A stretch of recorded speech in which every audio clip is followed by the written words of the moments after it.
Naging mainit nga na usapin ang kontrobersyal na ito sa mundo ng social media.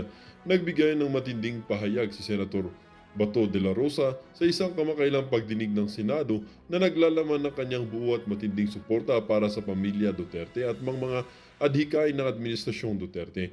Ayon sa Senador, handa siyang makipagyera o makipaggulo at makipagtigihan upang ipagtanggol ang mga Duterte laban sa mga tinutukoy niya mga kalaban ng administrasyon ni Pangulong Kuting ng Norte. Ang payag ni De La Rosa ay nagbigay daan sa agam-agam tungkol sa kasalukuyang dinamika sa pagitan ng mga aliado ng Pangulong Duterte at Administrasyong Kuting.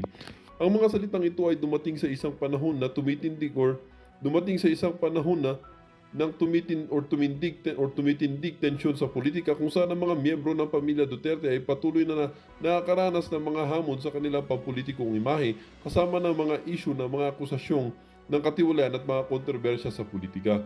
Samantalang si Senator Bato na dating hepe ng kalespuhan ay nagsilbing malapit na taga-suporta ng dating Pangulong Rodrigo Roa Duterte at ang kanyang payag ay naging isang senyalis na hindi pagkakasunduan o hindi pagkakaintindihan sa pagitan ng mga Duterte at ng kasulukuyang administrasyon. Kahit na hindi pa lubos na malinaw kung ano ang mga partikular na issue na nagbunsod ng ganitong matinding pahayag ni De La Rosa, malinaw na may mga hindi pagkakasunduan ng tensyon na umusbong sa mga aliado ng dalawang puwersa ng gobyerno. Pinipilit ng mga kritiko ni De La Rosa na ipaliwanag na ang kanyang pahayag ay isang anyo ng pampupulitikang pagnanasa, ngunit marin naman itong tinutulan ng kanyang mga taga-suporta na nagsasabing ito ay isang simpleng pagpapakita ng kanyang hindi matitinag na katapatan sa mga Duterte. Samantala, nagpahayag ng pag-aalala ang ilang mga eksperto at mamamayan sa mga pahayag na naglalaman ng karahasan at pagtatanggol sa isang partikular na pamilya, sapagkat maaaring magdulot ito ng karagdagang hidwaan at magpataas ng tensyon sa politika. Ayon sa mga obserbador, maaaring magbigay daan ito sa mga hindi naasang epekto sa gobyerno at sa mga mamamayan, lalo na't ang mga isyong ito ay maaaring magdulot ng kaguluhan sa bansa. Habang ang administrasyon ni Kuting ay patuloy na nagpapakita ng kanilang mga hakbang upang mapanatili ang pagkakaisa at pag-unlad ng bansa, ang mga payag na gaya nito ni Senator Bato ay nagpapakita ng patuloy na pagkakahati-hati ng puwersang politikal sa Pilipinas. Sa ngayon, wala pang formal na reaksyon mula sa palasyo hinggil sa mga payag ni De La Rosa, ngunit ang mamamayan at mga lider ng oposisyon ay tiyak maghihintay sa susunod na hakbang at tatahakin ang mga kasalukuyang liderato. Well, para nga sa kabuang detalye at impormasyon ay panoorin naman natin ang buong video, at kung hindi ka pa nakapag-subscribe sa ating channel ay mag-subscribe ka na para lagi kang maging updated sa ating mga bagong videos na ina-upload araw-araw. Muli po mga kaibigan, maraming salamat and God bless.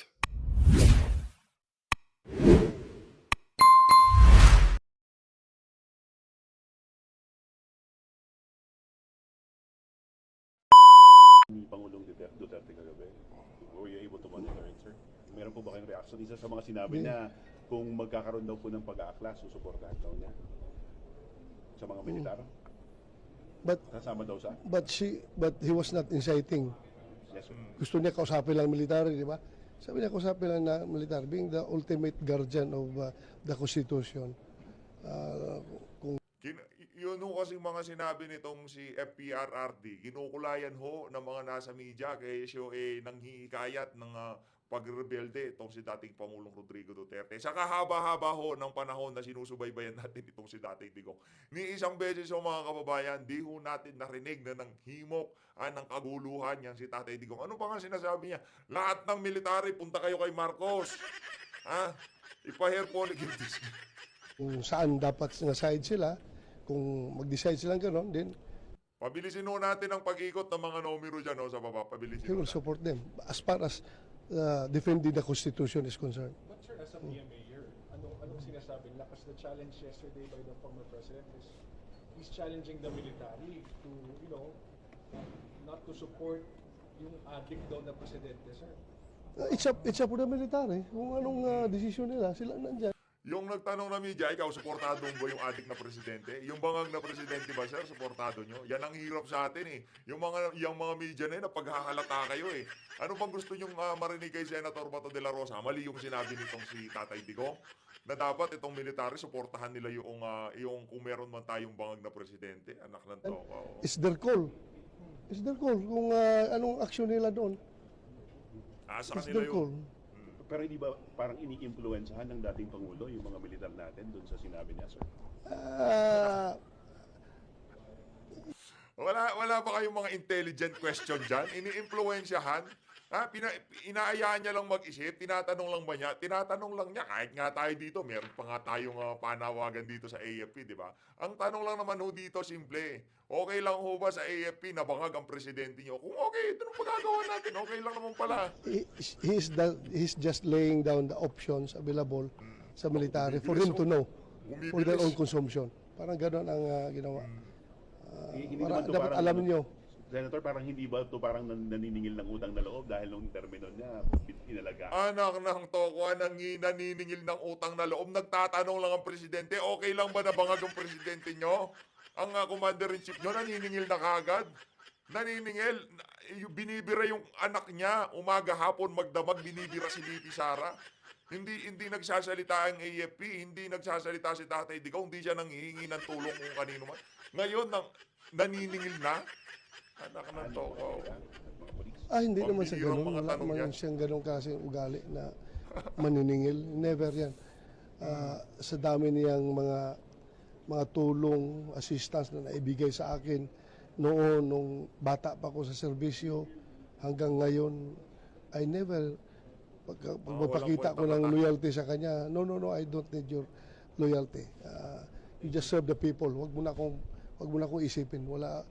That's not my type na magpakita ka na sip-sip ka sa kanya.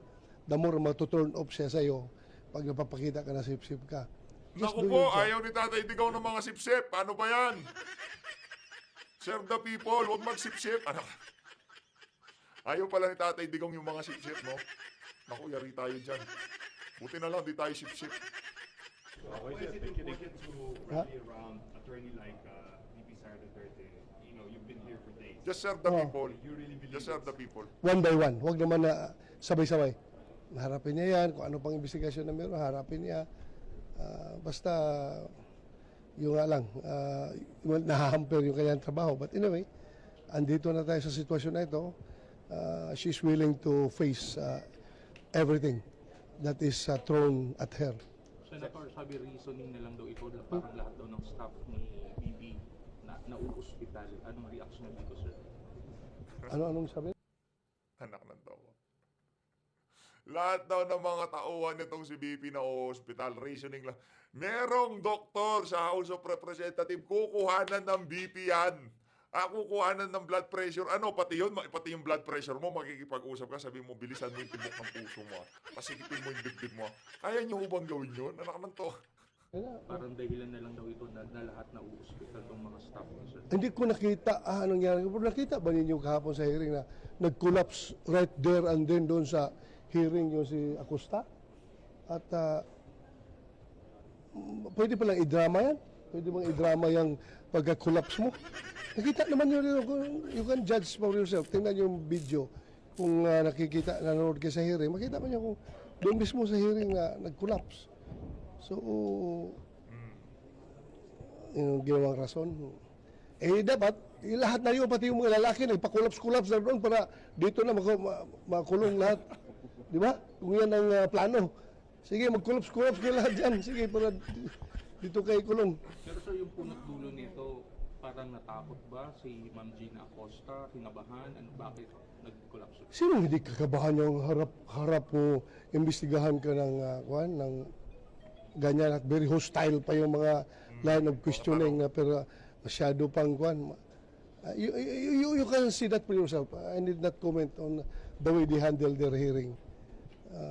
Sir, is the VP ready for the prospect of her getting arrested? Let's get ready to rumble. Naku po. Yan, the more you hurt her, the more she's fighting back. Ganun yung ugali ng Duterte. Ibig sabihin ng mga kababayan, sa kahaba-haba ng panahon, hindi sumasagot si BP Sara, Wala ho siyang pakialam doon sa mga banat nitong mga congressman na to. Yung kay banat ni Tambaluslos, wala akong problema sa kanya kasi di man nga pumapalag, di man nga lang nagsasalita yung initong si VP Sara, di ba? Noong ginalaw na ho yung kanyang mga tauhan, doon na ho nagka-problema. Doon na ho nagkasunod-sunod yung mga presko niya. At sa mga presko niya, kitang-kita nyo naman, fresh na fresh si VP. Di ba? Hindi ho natin makita-kita yung stress sa kanyang pagmumuka. Sa pagbisita niya kahapon doon sa isang lugar diyan sa probinsya, nakita niyo mga kababayan yung presko niya, patawa-tawa lang. Okay lang. Siraan niyo ako, wasakin niyo. Wala akong pakialam. Wala akong pakialam. Pero pagka pinag-usapan na dyan, yung mga tauhan ko na hindi naman mga politiko, sila yung ginigipit nyo, ibang usapan na yan. Nakita nyo naman ng mga kababayan. Ngayon, halos araw-araw nagsasalita itong si VP. Hindi yan natatakot. Yung press con ni Pangulong Duterte kagabi, were you able to monitor it, sir? Meron po ba kayong reaction? Isa sa mga sinabi niya, kung magkakaroon daw po ng pag-aaklas, susuportahan daw niya sa mga militar? But Kasama daw sa? but he was not inciting. Yes, sir. Gusto niya kausapin lang military, di ba? Sabi niya kausapin lang na military, being the ultimate guardian of the Constitution. Ayun na nga ho, mga kababayan, umulit na ho yung ambush interview na yon itong si Senator Bato de la Rosa. Dako naman ho tayo dito sa naging interview niya sa SMNI News dito kay Sir Admar at dito kay kalimutan natin pangalan nito. Game, umpisa na ho natin itong mga kababayan. Senator, kumusta Senator? Nasa VMMC ka ba or wala nakaalis ka na diyan? Nandito pa rin ako sa BMMC. Kumusta po? Una sa lahat, ang sitwasyon natin diyan, Senator, lalo na po doon kay Attorney Zulaika at maging doon kay Ma'am Gina. Hindi ko pa sila nasilip, no? Ngayong umaga, kagabi, nasilip ko si Zulaika. Medyo okay naman siya, nagkahiga lang siya.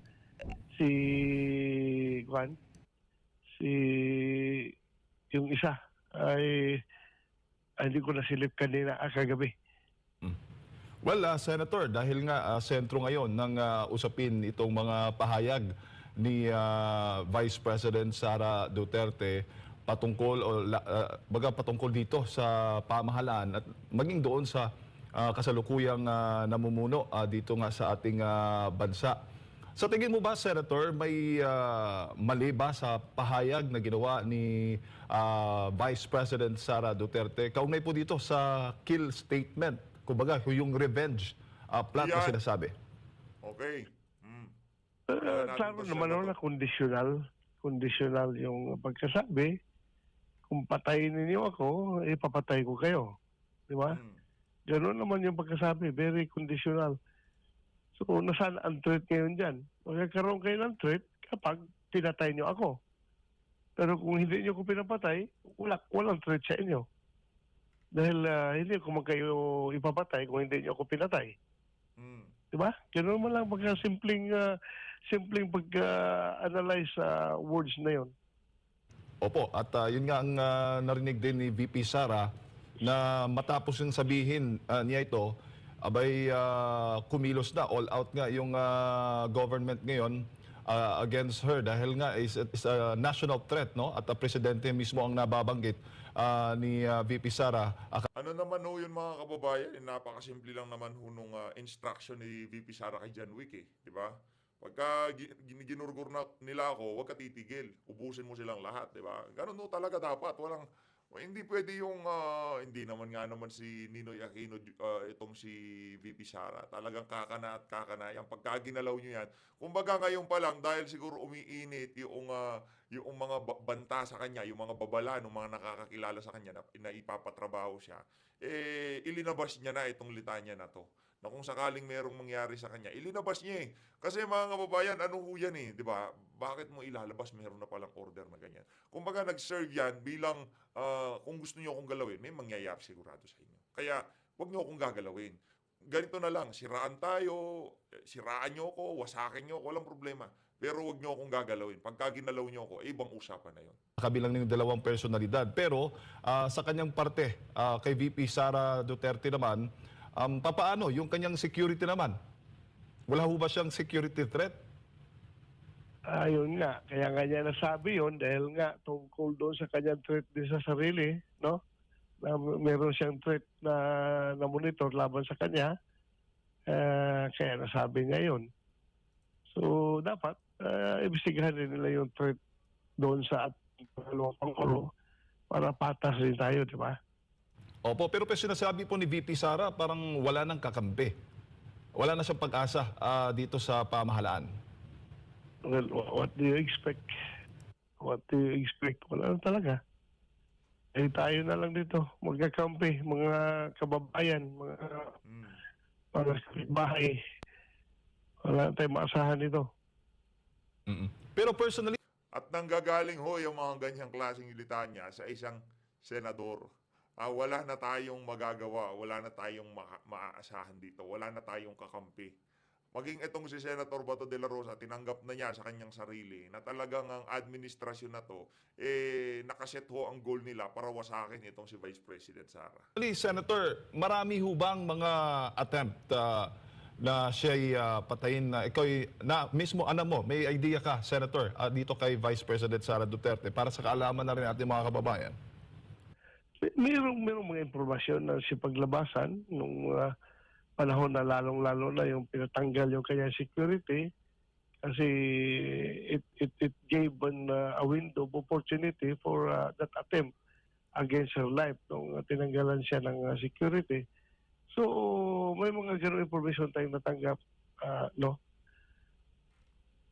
Opo, at may mga lumalabas din po mga impormasyon na ngayon ay may balak na tanggalin. Hindi ko lang alam kung natanggal na o may balak pang tanggalin itong kanyang mga security group, Senator. Yun nga, kaya nga hindi ko iniiwan ito ngayon dahil nga anytime may balita na tanggalan daw siya ng security. Kung tanggalan siya ng security, wala na siyang kasama. So, dito ako, hindi ko iiwan itong ating kababayan dito. Sasamahan ko ito hanggang sa dulo. Walang iwanan. Palakpakan ho natin itong si Senator Bato. Buti na lang meron ho tayong Senator Bato. Paano na lang kung wala tayong Senator Bato? Kumusta naman ho itong si Vice President Sara Duterte? Kaya masaya ho tayo, may Senator Bato de la Rosa tayo na nakantabay dito kay Vice President Sara Duterte. Yes, Senator. Bago ko lang ipasa kay Partner Admar, gaano ho ba kahalaga na dapat ang Vice Presidente dahil kabilang naman siya sa mga isa sa mga pinakamataas na opisyal ng gobyerno na matutukan din, mabigyan din ng patas na security. Naniniwala ho ba kayo na wala ng hindi patas na yung ginagawa laban sa Vice President? Ay, hindi na. Wala nang patas-patas ngayon. Wala nang patas-patas ngayon, wala na. Yung mga operator nga ng Pogo, ito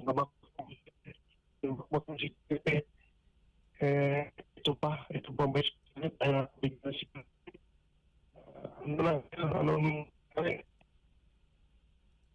Ako, ginugurgur yung signal. Senador? Yes. Opo, si Admar po ito. Maayong buntag, sir. Una lang po, bilang dating PNP chief, ang presidente ba regular na nakakatanggap ng threat?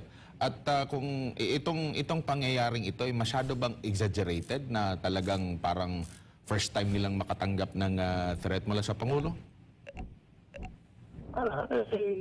Mineximize lang nila ito ngayon, yung nasabi ni Vice President Sara Duterte, para matakpan yung mga issues laban sa kanila, kagaya nung pang-abuso na ginawa nila kay Atty. Zulaika Lopez, yung nangyari doon sa planong paglipat sa kanya doon sa correctional facility. Mabilis na tabunan ng issue na kinakapitalize nila kasi hawak naman nilang mainstream media. So, yun ngayon ang kinakapitalize lang ng gusto para makakuha yung issue.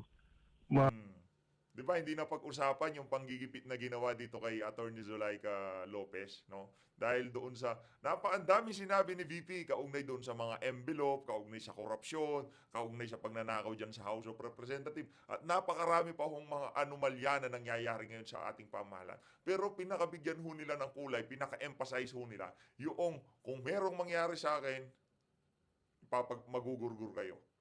Nakipag-usap na ako. Higa nga, di ba? Nakausap ko na si John Wick.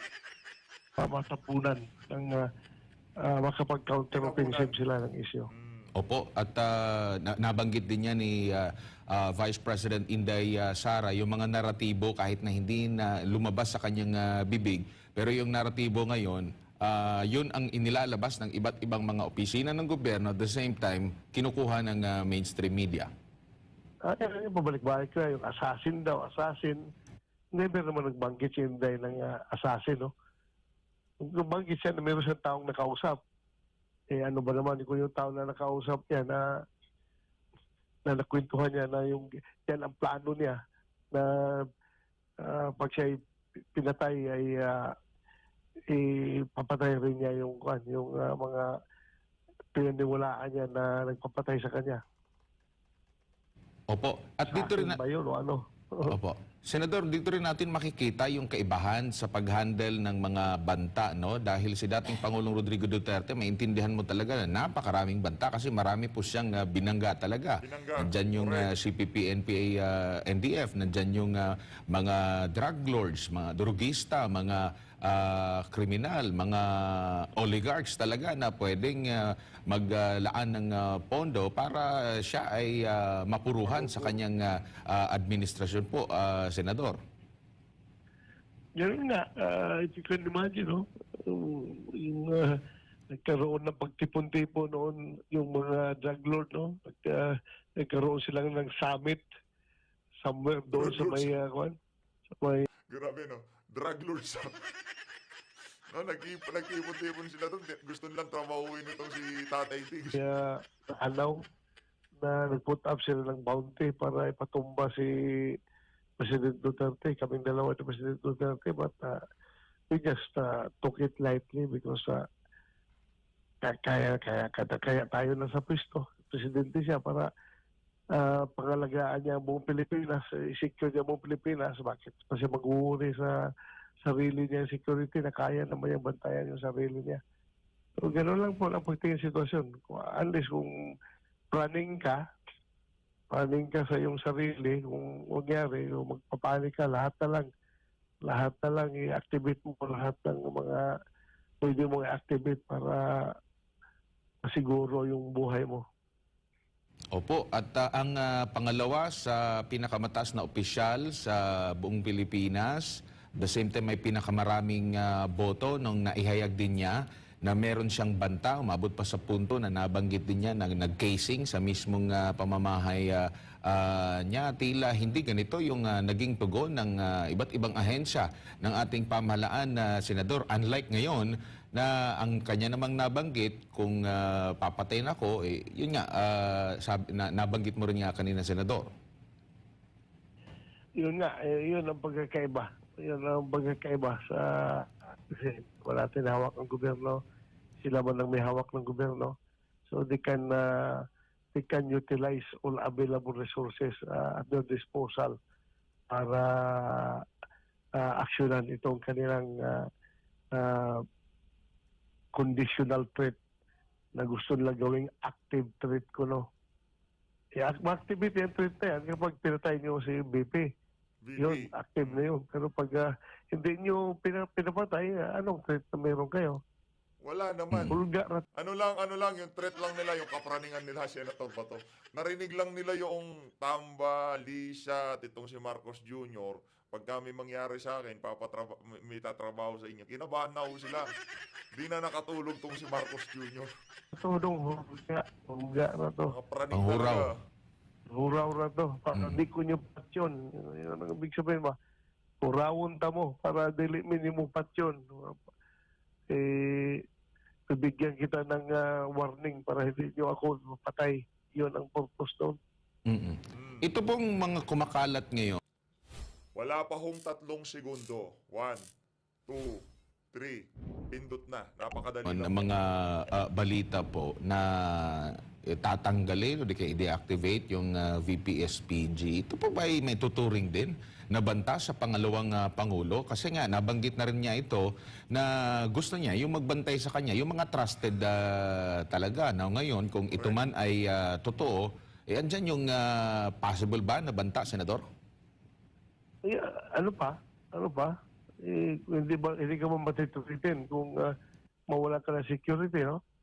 That's a clear unpresent threat sa buhay mo pag wala ka security. You are the second highest official of the land. Tapos wala ka security, obvious matituritin yung buhay mo. Ano naman po yung masasabi ninyo dahil may natanggap din po tayo na impormasyon, baka natanggap nyo rin po ito, na merong at least 65 mga pulis mula sa PRO 11, PNP Davao ang pinaglilipat po at na-assign sa Northern Luzon, meron din sa Bicol, at hindi lang ito mga opisyal, senador, no? Pati mga non-commissioned officer, at balita pa natin, kasama na rin dito yung mga security din ng mga Duterte. That's a clear signal of misplaced vindictiveness. Kawawa yung mga tao, wala malang kaso na kinakaharap, either administratibo o criminal cases na pinahalaban sa kanila, and yet ginaganon sila ng kanilang liderato, ng kanilang command ng PNP, no? Ginaganon sila. Kawawa naman ito mga pulis talaga. Just because galit sila sa Vice President at itong mga tao na ito nagsilbi sa dating sa Vice Presidente nung siya ay mayor pa ng Davao, porque ma-identify ka, ganun-ganun na lang pala, kahit saan ka na lang itatapon. That's misplaced vindictiveness. Opo, at meron pa nga ditong patrolman ang rango, senador, at ito halimbawa kung dito siya sa Mindanao, biruin mo, ililipat siya dun sa area. Wala po bang, di ko alam kung sa panahon nyo po ay talagang isinulong nyo na kung saan siya, taga saan itong mga pulis na ito, dun talaga siya madidistino. Wala naman gano'n. Kasi when you take an oath as a member of the Philippine National Police, you are willing to be assigned anywhere in the Philippines. Gano'n yung understanding natin niya dahil Philippine National Police nga Pwede kang ma-assign anywhere in the Philippines. But in the proper context. Itong konteksto ngayon kung saan sila pinagtatapon ay napakasama po ng konteksto. Dahil lang galit sila sa pangalawang Pangulo, yung mga pulis na alam nila na nakapagsilbi sa pangalawang Pangulo ay pinagtatapon nila ka ng kung saan. Hindi man ito kagaya ng mga pinagtatapon natin noon ng mga ninja cops. Hindi man ito mga ninja cops. Ito ay napakatino ng mga pulis performing their job properly at wala man lang kahit isang kaso na kinakaharap itong mga tao na ito. Bakit mo ipagtatapon sa malalayong lugar? Bakit? Mas kailangan ba ng pulis yung tinapunan mo sa kanila kaysa yung Davao City na kung saan sila na-assign? You cannot justify really. Kahit anong explanation na gagawin ng Philippine National Police dyan sa pagtanggal at pagtapon sa kanila, they can never justify their actions. I tell you. Opo. Tsaka marami din po dito po sa sinasabing issue ng naging banta ni ni Vice President Inday Sara Duterte, Senador. Marami din nagsasabi na kung gusto talaga ng pangalawang Pangulo, kung may kakayanan talaga siya, bakit pa niya sasabihin directly, hindi na lang niya gawin po, Senador. Yun yung mga nababagit kung totoo man itong mga nabanggit ni Vice President Inday Sara Duterte, dapat palihim na ginawa. Correct. Hindi nga. Kasi nga lang para hindi siya mamatay. Yun ang purpose doon. Takutin mo yung may planong ipapatay ka. Alam mo, may planong ipapatay ka. Takutin mo para hindi ka lang ipapatay. Para hindi ka ganun ba? Sige, pag ako mamatay, mamamatay rin kayo. Kasi meron akong kinapsap na pag ako'y namatay, dapat mamatay rin kayo. Ang ganun ba? Takot lang yun. Play of words para saywar ba? Saywaran dito. Ganyan naman lang ang sitwasyon. Saywar. Para maging matatag ka, you play with the saywar para hindi ikaw ang palaging natitreatin. Opo. Sa press conference ni dating Pangulong Rodrigo Duterte, Senador, ang nabanggit niya dito na ang mas mabigat na problema na kinakaharap ngayon ng bansa, yung hemorrhage. Nabanggit niya itong government malverse the money of the people, yung patungkol doon sa PhilHealth Fund